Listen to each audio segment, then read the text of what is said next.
Assalamualaikum Sobat Football United. Alhamdulillah, yes, Manchester United akhirnya meraih kemenangan dengan luar biasa, dramatis. Yes, dramatis tapi juga luar biasa. Sebelumnya gue ingin ucapkan terima kasih bagi Sobat Football United yang sudah bergabung di live commentary. Terima kasih komentar-komentarnya yang sopan dan tidak spam. Yang belum ikutan, jangan lupa ikutan ya live commentary di pertandingan ataupun kesempatan selanjutnya. Manchester United kali ini tampil dengan formasi yang berbeda, di mana Manchester United menempatkan seorang Sofyan Amrabat di posisi terbaiknya, yaitu adalah gelandang pivot, dan di kiri Victor Lindelof yang dipasang di sana, di kanan Diogo Dalot. Perubahan terjadi di center back, bagaimana seorang Harry Maguire dan juga Johnny Evans menggantikan Lindelof dan juga Rafael Varane yang di pertandingan sebelumnya sering dipasangkan oleh Erik ten Hag di sana. Andre Onana masih berada di posisi penjaga gawang. Casemiro bersama dengan Amrabat di lini tengah ketika pertandingan mulai ya. Gue sangat menantikan nih bagaimana duet dari pemain ini, karena ya yang satu pemain senior, penampilan musim lalu juga luar biasa, Casemiro. Amrabat pemain yang dinanti-nantikan di lini tengah Manchester United yang memang kualitasnya ya di awal kompetisi kali ini kan belum bagus nih, dan Sofyan Amrabat sering diharapkan bisa mengangkat kualitas tersebut. Untuk gelandang serang ada Bruno Fernandes, Mason Mount, Rashford, dan di depan ada Rasmus Højlund. Di babak pertama, Manchester United tampil mendominasi, tampil agresif, determinasi tinggi, kerja keras, bola cair. Di sisi lain, Brentford yang tampil dengan formasi 3-5-2, Thomas Frank ini mengandalkan transisi yang cepat, utamanya dari menyerang ke bertahan, sehingga ada banyak pemain dari Brentford di sepertiga akhir nih pertahanan mereka, dan ini menyulitkan Manchester United untuk bisa masuk dengan sering, dengan frekuensi yang lebih tinggi. Namun demikian, Manchester United juga memiliki beberapa momentum, walaupun tidak peluang yang bagus. Tercatat di babak pertama ada 2 shots dari Mason Mount dan juga dari Bruno Fernandes yang diblok oleh Pinnock. Lalu di akhir babak pertama ya, gue lupa menit keberapa, ada Marcus Rashford yang syutingnya ke tiang dekat masih bisa diamankan oleh kiper Brentford. Nah, sebelum syuting itu, Manchester United ini tertinggal di menit 26. Selalu menekan, selalu menyerang, tapi akhirnya ketinggalan duluan. Kenapa? Ada kesalahan menurut gue ya dari Casemiro. Ada 3 faktor kenapa gol itu bisa terjadi. Pertama adalah jelas Casemiro ketika build up, dia ingin memberikan bola kepada Sofyan Amrabat, tapi bolanya nanggung. Akhirnya bisa direbut oleh pemain Brentford, dan dengan cepat mereka melakukan transisi dari posisi bertahan ke menyerang dengan sangat cepat. Lalu faktor nomor 2 adalah bagaimana lini pertahanan Manchester United ini panik. Tidak konsentrasi, tidak fokus. Tercerai-berai. Dan di posisi sebelah kiri dari Manchester United, di posisi inilah Brentford, yaitu adalah pemain Brentford ya, yaitu adalah Matthias Jansen mampu mencetak gol karena ya dia bebas, tidak terjaga. Victor Lindelof sudah tertarik posisinya ke lebih tengah, tapi tidak ada yang backup di sana. Lalu faktor nomor 3 adalah penyelamatan yang tidak sempurna dari Andre Onana. Bolanya sudah bisa diblok, tapi nggak pas, tidak mantap gitu ya dalam ngeblok bolanya. Akhirnya ya bergulir masuk ke gawang Manchester United.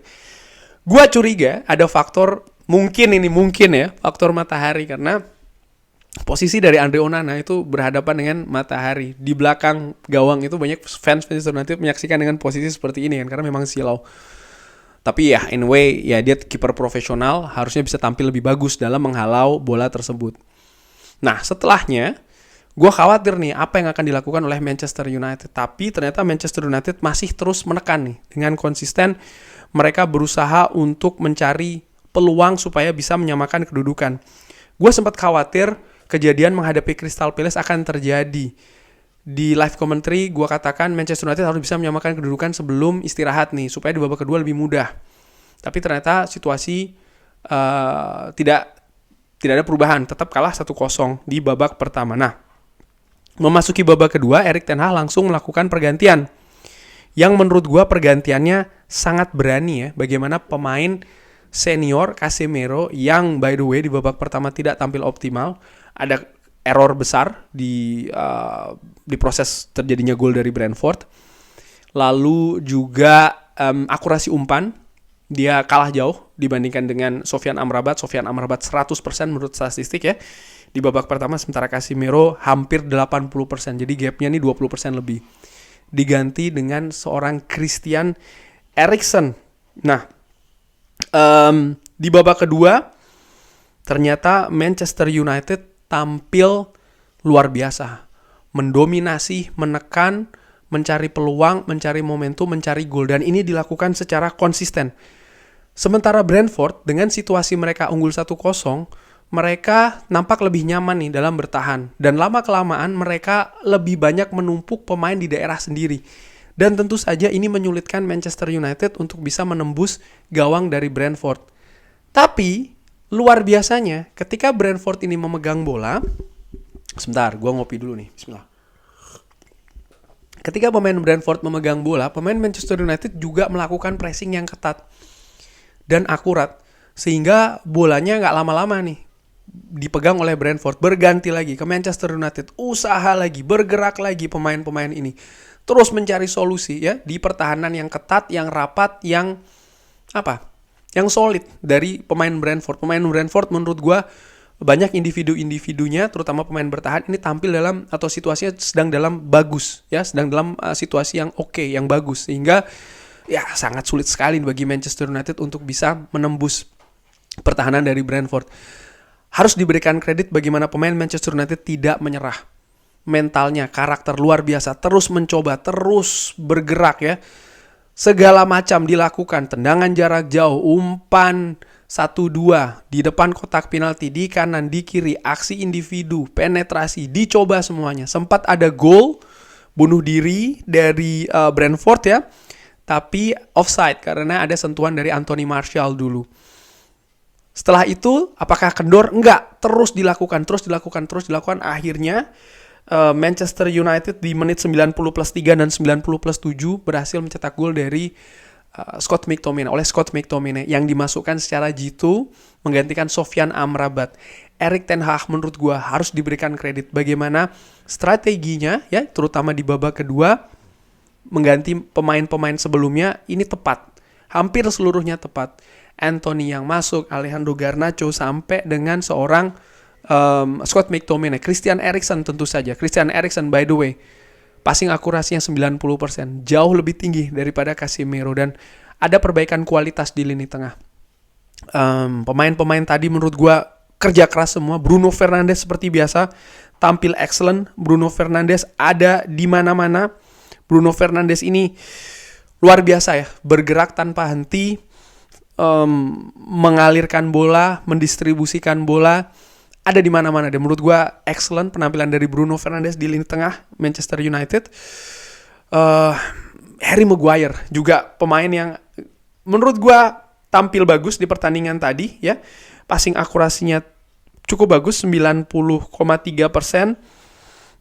Aerial duelsnya 100%, 2 percobaan 2 kali kemenangan. Lalu ada key passes sekali, crossing 2 percobaan sekali berhasil. Sebagai back tengah menurut gue ini sesuatu yang bagus. Secara keseluruhan menurut gue penampilan dari Manchester United tadi bagus. Menurut gue ya, tadi sempat di live commentary ada yang mengatakan heran karena gue mengatakan penampilan Manchester United bagus. Ya, gue berikan alasan. Manchester United tampil dominan, menguasai possession, terus mencari peluang, mencari momentum, dan ini dilakukan sebenarnya dari menit pertama.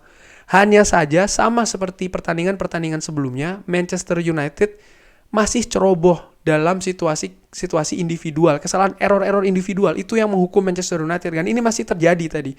Dan itulah kenapa Brentford bisa mencetak gol. Tapi terlepas dari kesalahan itu, terlepas dari gol dari Brentford, menurut gua Manchester United tampil bagus. Sama sebenarnya ketika tampil menghadapi Crystal Palace, tampil mendominasi. Yang kurang apa sih? Yang kurang itu gol. Udah itu saja. Dan itu sama situasi menghadapi Crystal Palace dan menghadapi Brentford sama. Yang kurang itu gol, kurang tajam, kurang tenang, kurang bisa menemukan timing yang pas dan lain-lain. Dan akhirnya usaha tanpa kenal lelah, Manchester United berhasil membalikkan keadaan di saat-saat krusial, di waktu yang semakin sempit, di mana injury time babak kedua ya. Artinya secara mental ini sudah sangat tertekan para pemain Manchester United, tertinggal, pertandingan sudah mau selesai. Situasi fisik pun juga demikian, sudah semakin menurun. Tapi Manchester United pemainnya pantang menyerah, terus berusaha. Dan ya sekali lagi pergantian dari Erik ten Hag itu jelas kunci. Dia berani ambil resiko mengganti pemain-pemain dengan posisi bertahan ya, seperti kayak Victor Lindelof digantikan oleh siapa tadi? Victor Lindelof. Sebentar, gue lihat ya. Victor Lindelof digantikan oleh Anthony Martial, Sofyan Amrabat, pemain yang excellent di lini tengah. Erik ten Hag memasukkan Scott McTominay yang punya ya daya serang lebih bagus, daya eksekusi lebih bagus daripada Sofyan Amrabat. Dan yes, Manchester United berhasil mencetak 2 gol dari Scott McTominay. Scott McTominay tampil bagus, tapi gue tidak hanya melihat Scott McTominay, gue melihat bagaimana secara keseluruhan, secara akumulasi pemain Manchester United tampil oke. Tapi tentu saja masih banyak faktor yang harus diperbaiki, terutama fokus dan juga konsistensi. Brentford bisa mencetak gol karena kesalahan yang berulang kali dilakukan oleh Manchester United musim ini.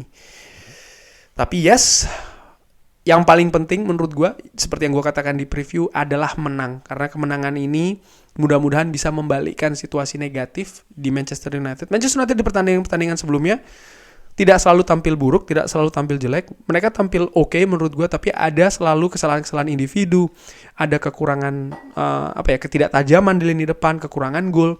Dan di pertandingan ini hal-hal tersebut bisa ditutupi. Mudah-mudahan ini menjadi pembalik lah bagi situasi Manchester United ke depannya. Gua juga ucapkan Sobat Football United fans Manchester United sejati dimanapun, selamat menikmati kemenangan ini. Tapi perjalanan belum selesai, perjalanan masih panjang. Semoga Manchester United bisa lebih baik lagi. Kurang lebih demikian. Terima kasih sudah menyaksikan. Jangan lupa like, subscribe. Wassalamualaikum warahmatullahi wabarakatuh. Glory, glory Manchester United. Glory, glory Manchester United. Thank you.